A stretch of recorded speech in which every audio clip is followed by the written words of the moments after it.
दुर्योधन, कल जो कार्य अधूरा रह गया था उसे पूर्ण करने का आज समय आ गया है। हाँ भीम, हाँ, क्योंकि नियति ने तुम्हारी मृत्यु मेरे हाथों लिखी है, मेरे हाथों। आओ, एक बार पुनः सोच लो दुर्योधन, कल मैंने ही तुम्हें प्राण दान दिया था और उसी के कारण आज तुम एक भयभीत हिरण की भांति पितामह की छाया में छिपकर बैठे हो। बाहर निकलो और लड़ो मुझसे। दुर्योधन, कहीं ऐसा तो नहीं कि तुम्हें अब समझ में आ रहा है कि रणभूमि सजाकर तुमने कितनी बड़ी मूर्खता की है? अभी ज्ञात हो जाएगा कि किसने कितनी मूर्खता की है। आओ दुर्योधन, मैं तुम्हारी प्रतीक्षा कर रहा हूं। सारथी,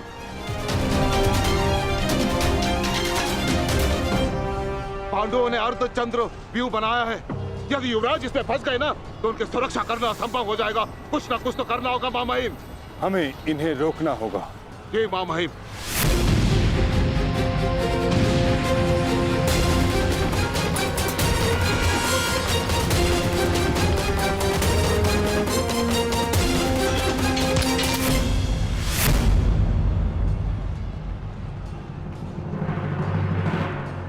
प्रणिपात प्रपितामह।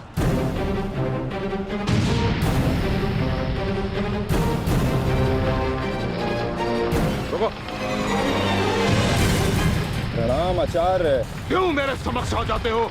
मेरा जन्म ही सदैव आपके मार्ग में आने के लिए हुआ है आचार्य।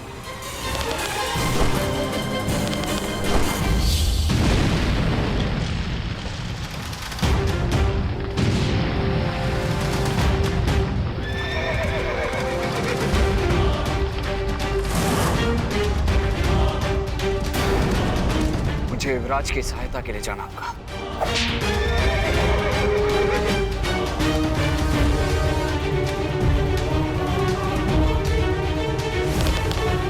सावधान दुर्योधन!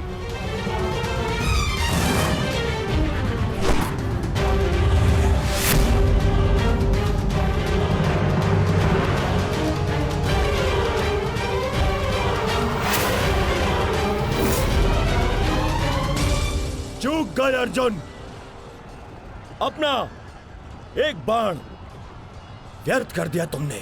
ना मेरा बाण अपना लक्ष्य चूकता है और ना मैं कोई बाण बिना लक्ष्य संधान करता हूं।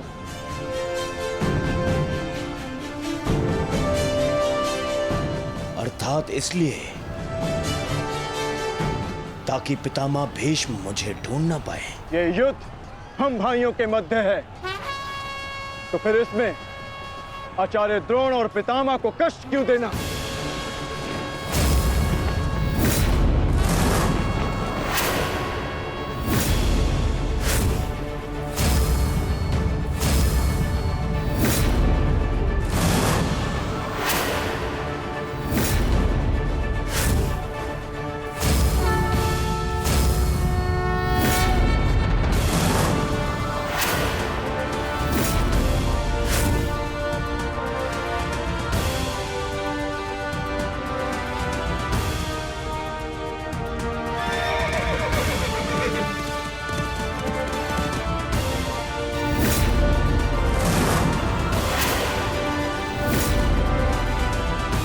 युद्ध क्षेत्र में योद्धा कहाँ है, ये जानने का सबसे अच्छा संकेत है उसके युद्ध की पताका। सारी पांडव पताकाएं एक साथ, अर्थात वहां कोई एक विशेष शत्रु है, और वो विशेष शत्रु युवराज दुर्योधन के अतिरिक्त और कोई नहीं हो सकता।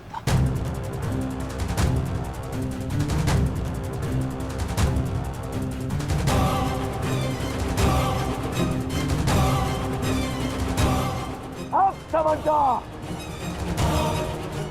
जब बल से कार्य नहीं बना तो छल से मुझे बंदी बनाने की योजना बनाई है तुम पांडवों ने। हाँ?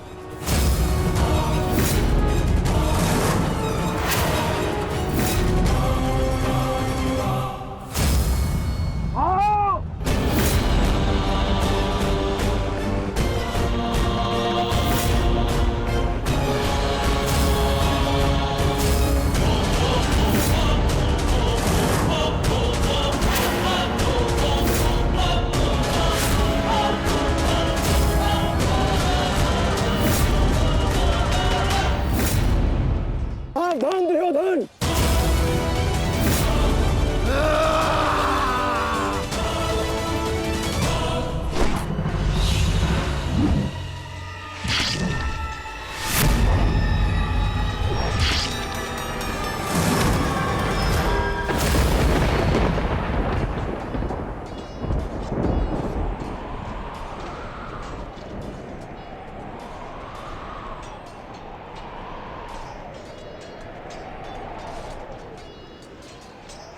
प्रेस्टेन,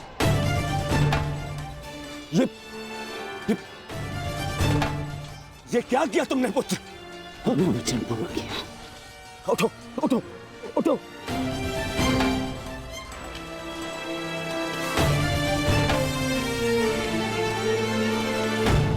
ये मेरे और इन पांडवों के मध्य का युद्ध है, तुम्हारा नहीं। तुम जाओ, ये मेरा आदेश है, जाओ यहाँ से। आज यदि स्वयं ईश्वर भी मुझे आदेश दे तो मुझे स्वीकार नहीं है युवराज। आपके द्वार से कोई खाली हाथ नहीं लौटना चाहिए युवराज। शत्रु युद्ध मांग रहा है और आइए मिलकर उसे युद्ध का आनंद देते हैं।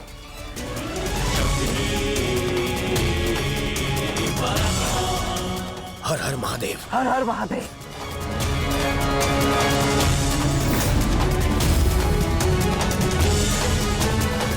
उठ जाओ वृषसेन।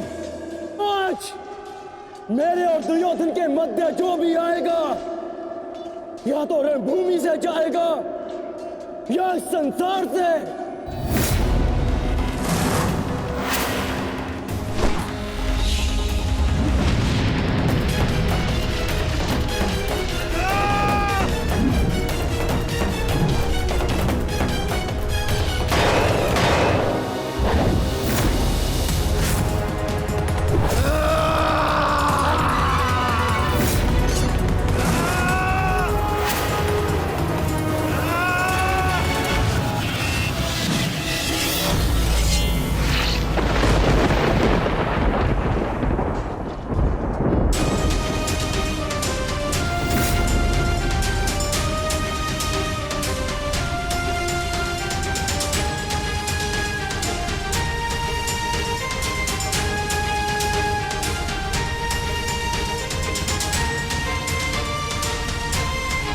प्रेस्टेन, तुम ठीक तो हो पुत्र? हाँ, आप मेरी चिंता मत कीजिए युवराज, आप स्वयं। प्रेस्टेन,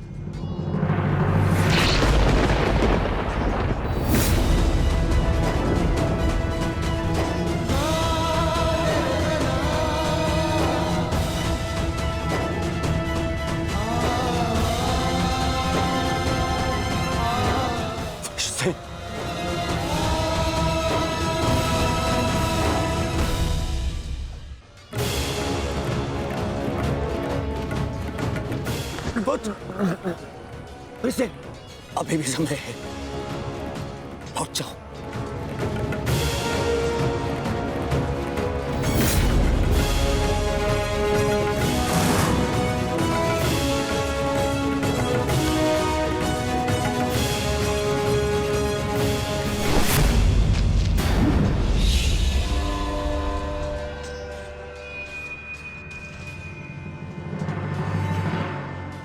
सूर्यास्त होने को है अर्जुन,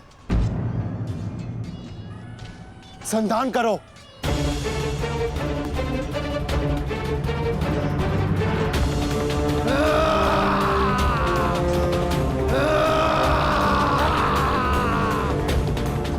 दुर्योधन!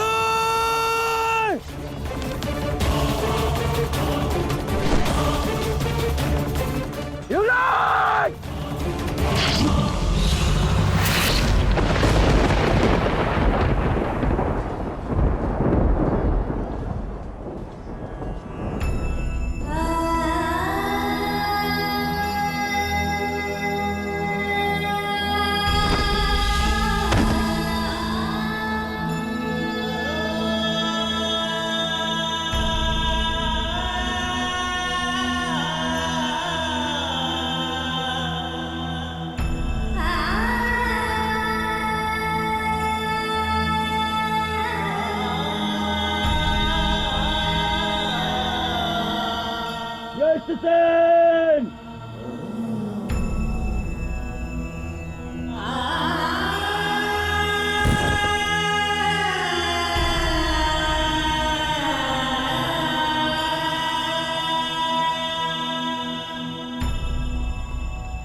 युवराज, आप सुरक्षित तो है ना? हाँ पुत्र, मैं सुरक्षित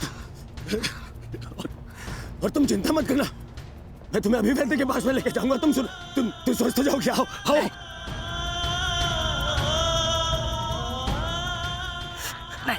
नहीं युवराज, मेरे पास समय नहीं है। नहीं। मुझे कहीं और जाना है। कहाँ जाना है पुत्र? मुझे जाना।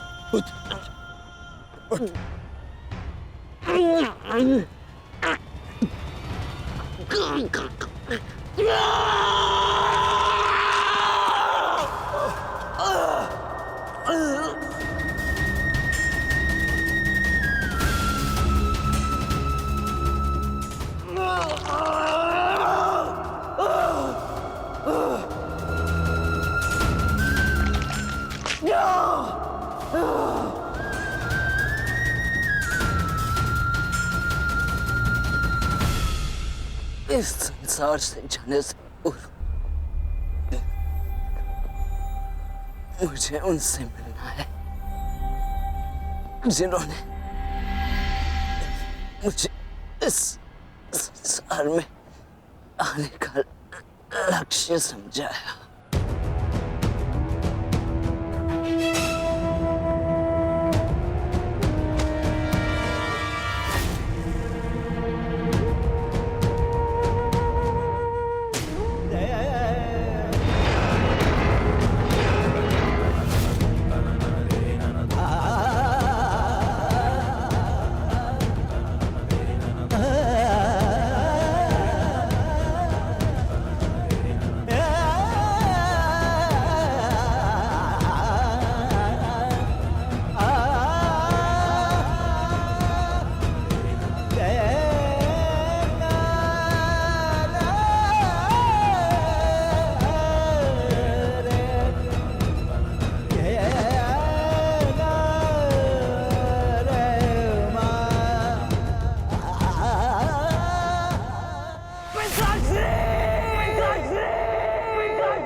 ऐसा करने पर विवश मत कीजिए गंगा पुत्र।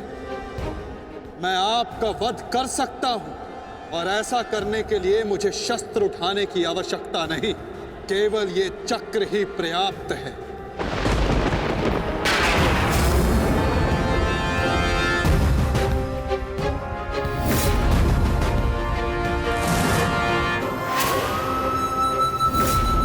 गंगा पुत्र देवव्रत, मैं इस समय ना मनुष्य वासुदेव हूं, ना ही मैं यदुवंशी कृष्ण हूं। मैं इस समय केवल गुरु श्रेष्ठ हूं।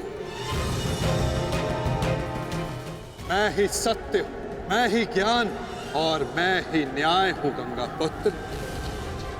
इस महायुद्ध का आवाहन और इस युद्ध में आपकी उपस्थिति मेरे निर्णय से है गंगा पुत्र।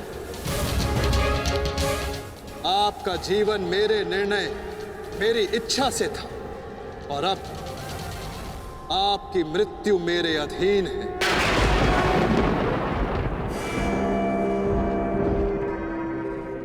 मैं पर ब्रह्म हूं, जिस पर कोई बंधन नहीं गंगा पुत्र, ना ही युद्ध के नियमों का और ना ही किसी प्रकार के वचनों का। आपके अंत के लिए शस्त्र ना उठाने की प्रतिज्ञा को तोड़कर मैं आपका वध करूंगा गंगा पुत्र।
धर्म स्थापना के मार्ग पर आगे बढ़िए वासुदेव। अंत कर दीजिए मेरे इस जीवन का।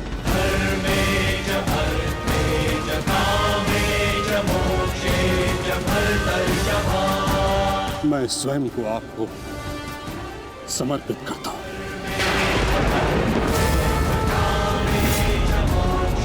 क्योंकि ना तो पांडव मेरे प्राण लेने में सक्षम है और ना ही मैं उन्हें मार पाऊंगा। मैंने सदैव धर्म का पालन किया, कभी अधर्म नहीं किया। यदि कोई अधर्म हुआ तो केवल ये कि मैंने आपको प्रतिज्ञा तोड़ने पर विवश किया। यदि आपको ऐसा लगता है कि आपने कोई अधर्म नहीं किया तो ये आपकी सबसे बड़ी भूल है गंगापुत्र।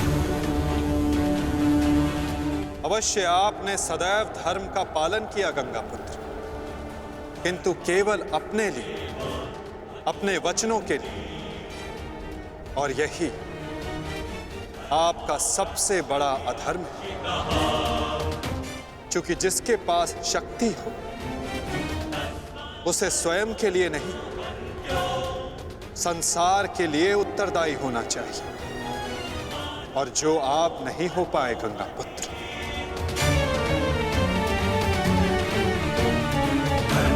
और आपका तथाकथित धर्म ही आपका अज्ञान, आपका सबसे बड़ा शत्रु और अधर्म बन गया।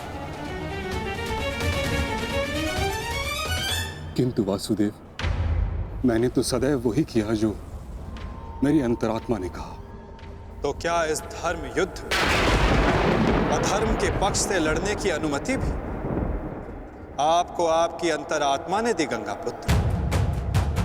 भरी सभा में द्यूत में होते छल को देख मौन रहने की अनुमति क्या आपको आपकी अंतरात्मा ने दी थी गंगापुत्र? कुल वधू का वस्त्र हरण होते समय शस्त्र उठाने के लिए क्या आपको आपकी अंतरात्मा ने रोका था गंगापुत्र?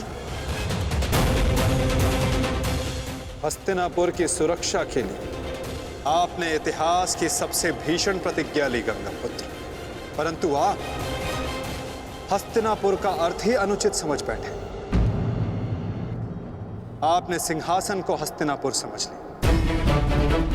और देखिए, उसी भूल का, उसी अधर्म का परिणाम है ये महाविनाश गंगापुत्र। आपने हस्तिनापुर के सिंहासन का त्याग नहीं, आपने संसार के प्रति अपने कर्तव्यों का त्याग किया था गंगापुत्र। और यही आपका सबसे बड़ा अधर्म था।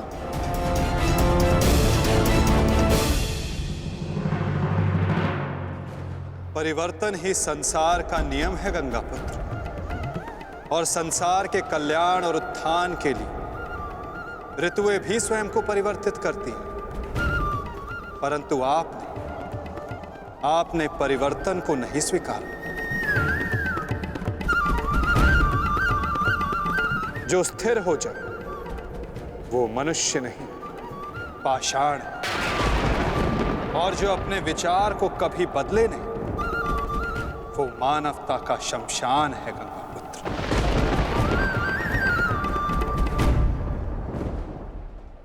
अपने कर्म के प्रति सजग ना रहना सबसे बड़ा अधर्म होता जो आपने किया गंगापुत्र। और यही इस महायुद्ध, इस महाभारत के होने का कारण बना।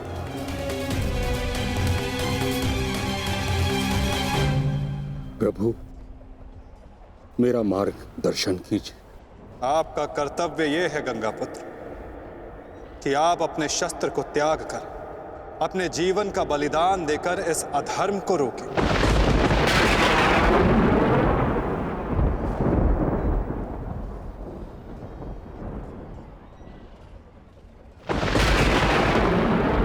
ठीक कहा वासुदेव। कदाचित मेरा अंत ही इस समस्या का समाधान है। आज जबकि मुझे अपनी भूल का भान हो गया है, मैं अपना प्रारब्ध स्वीकार करने के लिए तैयार हूं। चक्र का संधान कीजिए वासुदेव, और मुझे मृत्यु का सौभाग्य देने की कृपा कीजिए।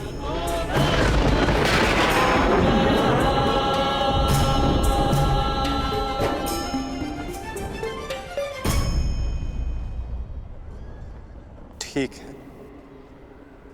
यदि आपकी इच्छा ये मृत्यु पाने की है तो मैं अपनी प्रतिज्ञा को तोड़कर तुम्हें मुक्त करता हूं गंगा पुत्र।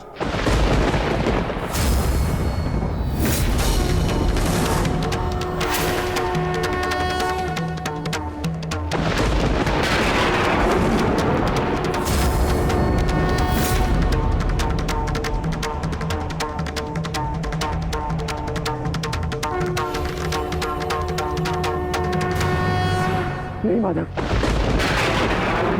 आपने इस धर्म युद्ध का बीड़ा उठाया है, वचन तोड़कर उसे कलंकित मत कीजिए। मैं नहीं चाहता कि आप पर कोई उंगली उठे। नहीं पार्थ, मेरी प्रतिज्ञा टूटने की अपेक्षा से अधिक महत्वपूर्ण धर्म की स्थापना है।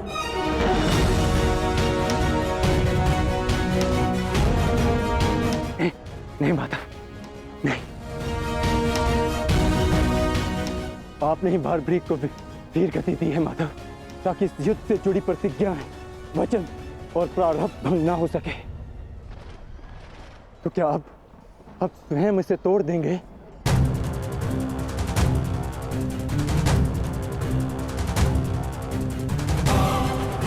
आप मुझे एक अवसर और दीजिए माधव, मैं अपने संपूर्ण मनोबल और कौशल से यह युद्ध करूंगा। जब तक मेरे शरीर में रक्त की एक बूंद भी बहेगी, मैं अपने मन में भावनाओं को नहीं बहने दूंगा माधव।